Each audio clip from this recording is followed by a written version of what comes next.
मैं भाजी दिल्ली तो हैगा, यूट्यूबर हैगा, ये हर्ष पावर नाम है मेरा। भाई प्लीज अपने कुछ व्यूज के चक्कर में, अपने कोई सोशल मीडिया का प्लेटफॉर्म बनाने के चक्कर में प्लीज किसी बंदे को मत मार देना। मैंने जब वीडियो देखी वो गाड़ी का इतना बुरा हाल हुआ पड़ा था ना, और मैं शौक था कि भाई ये बंदा जो बीच में था उसको कुछ भी नहीं हुआ। इनकी फैमिली का ही पहले भी केस हुआ था, तभी एक ओवर स्पीडिंग के चक्कर में एक बंदा मारा गया, तो अब फिर से ये चीज हो रही है, तो इनको सीखना चाहिए था उस चीज से। तो अभी जैसे ही मैंने अपना सोशल मीडिया ऑन किया, ऑन करते ही सबसे पहले मेरे सामने एक न्यूज चल रही थी। वो न्यूज देख के मैं हैरान रह गया, और उस पे दिखाया जा रहा था कि हर्ष पावा नाम के एक यूट्यूबर का बहुत बड़ा एक्सीडेंट हुआ है, जिसे देख के मैं बहुत शॉक भी हुआ। गाड़ी पूरी तरह से टूट चुकी थी, लेकिन मुझे ऐसे लग रहा था कि हर्ष पावा नाम ना ये सुना सुना सा था। तो मैंने जैसे ही यूट्यूब पे सर्च किया तो मैं हैरान रह गया। इतना ज्यादा हैरान हुआ ना कि भाई मैं आपको बता नहीं सकता। ये हर्ष पावा वो है जो कि जट प्रभजोत का भाई है, उसका कजन है, जो नेपाल गया था जब जट प्रभजोत का एक्सीडेंट हुआ था। ओवर स्पीडिंग की थी उसने बाइक के साथ, और एक 70 साल के बुजुर्ग बंदे को नेपाल में उसने मार दिया था अपनी बाइक के नीचे देके, और वो खुद भी इतना सीरियसली उसका एक्सीडेंट हुआ था, वो मरते मरते बचा था। तो आपने देखा होगा कितनी कंट्रोवर्सी चली थी उस टाइम पे भी। बहुत सारे लोग जट प्रभजोत को गलत भी बोल रहे थे, कुछ लोग उसकी सपोर्ट में भी थे। लेकिन आपको भी ये चीज आपने सुनी तो होगी ना कि भाई एक 70 साल का बंदा जो था उस एक्सीडेंट में मारा गया था, और वहां पे जो लोगों ने क्लियर बताया था कि ये 200 की स्पीड पे बाइक चला रहा था जट प्रभजोत उस टाइम पे, और 200 की स्पीड पे अगर एक बुजुर्ग बंदे को आप ठोकोगे तो वो बंदा बचने तो वाला नहीं था भाई। तो किसकी गलती लगी आपको वैसे? तो उसी के अभी रास्ते में चलते हुए ये बंदे अभी फिर से इसके कजन का, जो उस टाइम पे जट प्रभजोत की मदद करने के लिए वहां पे था, जो मेन बंदा था वहां पे, जो जट प्रभजोत की सारी केयर कर रहा था, सारे सोशल मीडिया में अपडेट दे रहा था, अब उस बंदे का एक्सीडेंट हो गया, और वो भी ओवर स्पीडिंग कर रहा था। इस वजह से मैं इतना हैरान हुआ हूं ना ये चीज देख के, कि पहले ही आपके घर में एक इतना बड़ा एक्सीडेंट हुआ था जिसकी आपकी गलती की वजह से एक बंदा भी मारा गया था, वो ही उसी रास्ते में चल के अब आप भी वही चीजें कर रहे हो। अभी इसकी मैं आपको एक्सीडेंट की वीडियो दिखाता हूं। तो सबसे पहले आप लोग ये एक्सीडेंट की वीडियो देख लेना, फिर आपको पूरे प्रूफ दूंगा कि ये बंदा ओवर स्पीडिंग कर रहा था। और मेरी हाथ जोड़ के रिक्वेस्ट है कि भाई ऐसी चीजें मत करो। पता नहीं अभी इसके अब ऊपर अभी और भी बहुत सारे अपडेट निकल के आएंगे। अभी देखना ये है कि कहीं कोई बंदा इस एक्सीडेंट के बीच में मारा तो नहीं ना गया है। भाई मेरे भगवान से यही प्रे है कि कुछ ऐसा गलत ना हुआ हो। अभी तक तो जो भी दिख रहा है वो इससे यही दिखाया जा रहा है कि एक एक्सीडेंट हुआ, इनकी गाड़ी ही ज्यादा टूट गई, इनके भी ज्यादा चोट नहीं लगी, लेकिन ओवर स्पीडिंग ही वजह बताई जा रही है।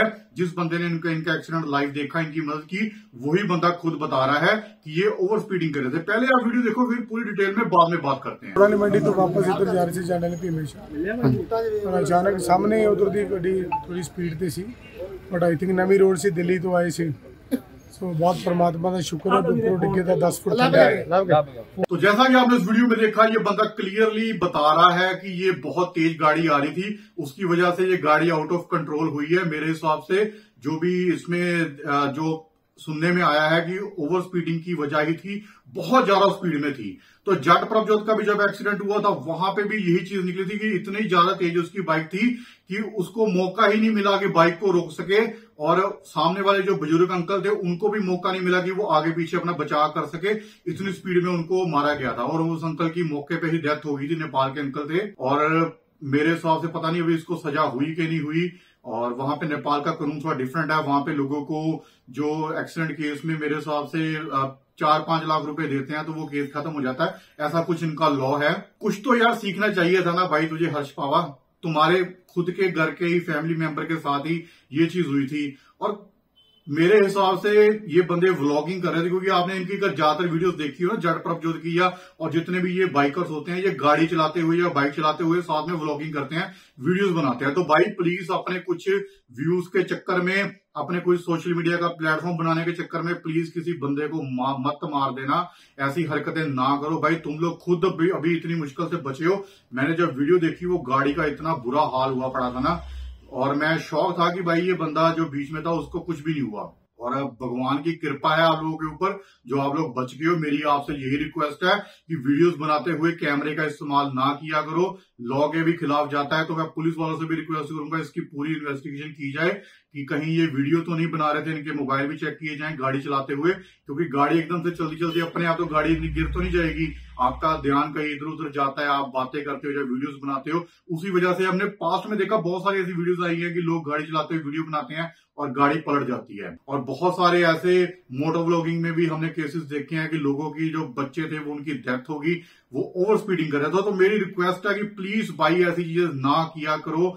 मैंने जट प्रभुत के केस में भी जब हुआ तब भी मैंने रिक्वेस्ट की थी सभी मोटो व्लॉगरों से, लेकिन ये वीडियोस अभी भी ऐसी वीडियोस आ रही हैं कि लोग बाइक चलाते गाड़ी चलाते हुए व्लॉगिंग करते हैं। तो मेरी रिक्वेस्ट है, आप लोगों की एक कुछ व्यूज के चक्कर में किसी बंदे की जान जा सकती है, तो प्लीज ऐसी चीजें ऐसी हरकतें ना किया करो, जिससे कि गलती तो आपकी होगी लेकिन सामने वाले की क्या गलती होगी भाई, वो तो अपने घर से निकला होगा अपना काम करने के लिए। आप लोग अपने वीडियोस बनाने के चक्कर में, ओवर स्पीडिंग करने के चक्कर में अपना वो पता नहीं क्या तुम लोग क्या मिलता है भाई इतनी तेज गाड़ी चला के, कुछ मिलता है आप लोगों को? तो कानून का एक दायरा होता है भाई, एक लॉ होता है कि जब आप सड़क पे चला रहे हो उसकी स्पीड लिमिट होती है 70 होती है 80 होती है 60 होती है, तो उस स्पीड लिमिट पे चलाया करो। तो मेरी प्रशासन से भी रिक्वेस्ट है कि इसकी प्रॉपर जांच की जाए, क्योंकि इनकी फैमिली का ही पहले भी केस हुआ था, तभी एक ओवर स्पीडिंग के चक्कर में एक बंदा मारा गया। तो अब फिर से ये चीज हो रही है, तो इनको सीखना चाहिए था उस चीज से कि ओवर स्पीडिंग ना करें हम लोग, ताकि कोई बड़ा हादसा ना हो। ये बड़ा हादसा हो गया है भाई,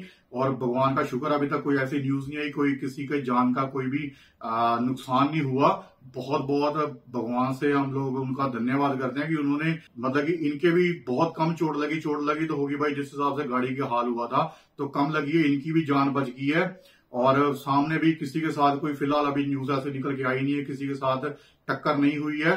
तो अगर टक्कर हो जाती तो सामने वाले का भी नुकसान होता, तो इनका भी कितना नुकसान होता। मेरी फिर से रिक्वेस्ट है सभी मोटो व्लॉगरों से कि व्लॉगिंग करनी है बिल्कुल करिए, लेकिन ऐसे व्लॉगिंग ना करिए कि जिससे कि आपकी गाड़ी पलट जाए, आपकी गाड़ी एक्सीडेंट हो जाए, आप किसी बंदे को गाड़ी के नीचे देके मार दो। तो ऐसी चीजें ना हो, तो मेरी हाथ जोड़ के रिक्वेस्ट है। और मैं प्रशासन से भी चाहूंगा कि इस एक्सीडेंट का पूरी तरह से वेरीफाई किया जाए कि कहीं ये लोग मोबाइल का इस्तेमाल तो नहीं कर रहे थे, अगर गाड़ी पलटी है तो उसका रीजन क्या है। तो उम्मीद करता हूं कि आप सभी भी जितने मेरे भाई ये वीडियो देख रहे हो, अपनी गाड़ी को एक स्पीड लिमिट में चलाया करिए और लॉ को फॉलो करिए, कानून को फॉलो करिए। जो स्पीड लिमिट होती है उसी लिमिट के ऊपर गाड़ी चलाइए। एक कारण होता है कि एक वहां पे अगर लिखा गया कि यहाँ पे स्पीड लिमिट सिर्फ 60 है, उसका कोई कारण होता है कि भाई वो रास्ता कुछ ऐसा होगा कि अगर 60 से ऊपर जा रहे हो तो एकदम से कोई कट आ जाता होगा, कोई प्रॉब्लम आ जाती होगी, उसकी वजह से आपकी गाड़ी पलट भी सकती है। इस वजह से स्पीड लिमिट तय की जाती है। तो प्लीज मेरी रिक्वेस्ट है सभी भाइयों से, सभी मोटो व्लॉगरों से कि कानून के आप पालन जरूर किया करो। और लोगों को आपको देख के ही लोग मोटिवेट होते हैं। आप लोग जब तेज बाइकें चला के गाड़ी चला के वीडियोस बनाते हो, आप लोगों को देख के ही लोग मोटिवेट होते हैं ऐसी हरकतें करने के लिए। और मेरे हिसाब से बहुत बड़ा रीजन मैं मानता हूं भाई ये मोटो व्लॉगरों को भी, कि इनकी ऐसी व्लॉगिंग की वजह से ही जो कुछ लोग हद तक जो एक ओवर स्पीडिंग की वजह से एक्सीडेंट होते हैं, ये लोग भी काफी हद तक उस चीज के कारण माने जाते हैं कि यही चीज मोटिवेट ये लोग करते हैं। उम्मीद करता हूं कि आप सभी भी सुरक्षित रहिए। एक जो स्पीड लिमिट होती है उसके बीच में ही ड्राइविंग किया करिए, ताकि आपकी जान भी खतरे में ना आए और सामने वाले बंदे की जान भी खतरे में ना आए।